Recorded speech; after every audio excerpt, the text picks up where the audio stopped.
love. Please call me Janet. Janet? Yes. Janet?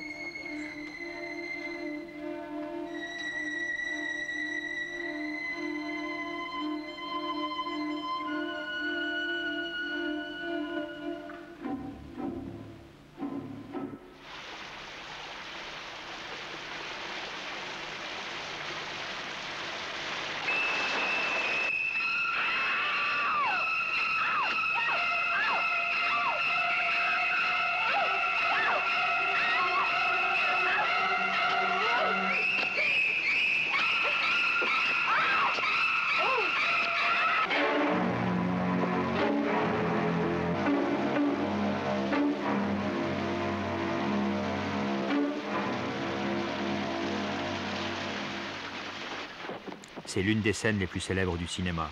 Celle qui fut aussi l'interprète de Sternberg et de Wells, Janet Leigh, raconte ici comment Hitchcock a tourné la scène du meurtre sous la douche dans Psychose. 7 days it took. 7 days and 70 setups it took to shoot the showers, which went like this.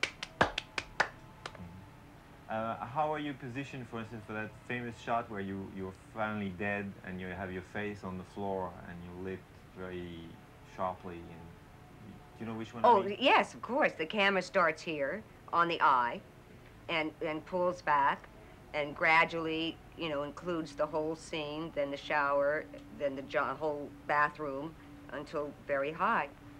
And that was probably the most difficult.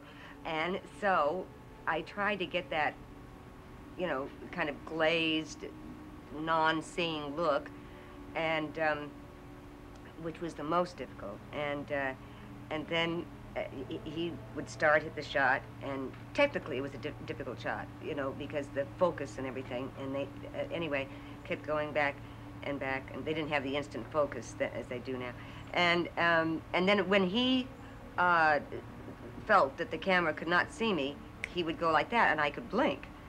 And it was a funny story. There were a lot of things that went wrong. Technically, I'd blink, I'd gulp, I'd do something that you know, involuntarily that I couldn't help, or something went wrong with the camera or the sound, whatever. Anyway, on this one take, it was going very well, and I don't remember which take, but it was in the 20s, you know, somewhere high up. And obviously, I was wetter and wetter, and Mr. Hitchcock had been very thoughtful in making sure that the water was warm, you know, so that I would be comfortable in the shower. The moleskin that I was wearing, because whatever you say, there was not nudity, moleskin covered whatever had to be covered. Anyway, in the middle of the shot, everything is going well on this one. I hadn't blinked, you know, and the camera was going fine, the sound, everything was fine. And he did that, and I could I could blink my eye, but I could feel the moleskin from the steam of the warm water after all these takes was slowly coming out like this. And I'm laying there in this position, and I said, what do I do? I mean, do I just, you know, let it all hang out?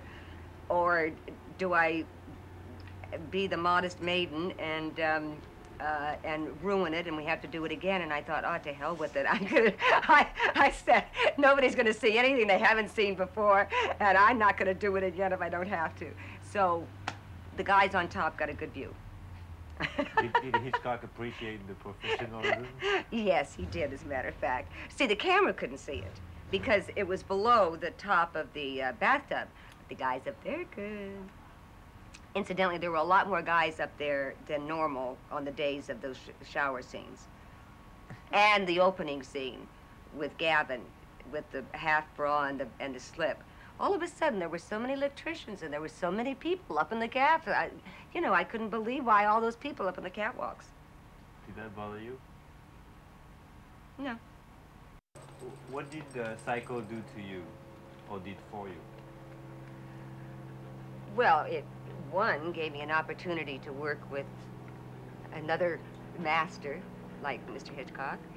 It's certainly, I guess, even though I'd made 50 films, is the most recognizable, even today, which amazes me, because kids who weren't born, are you showing off for everybody? Huh?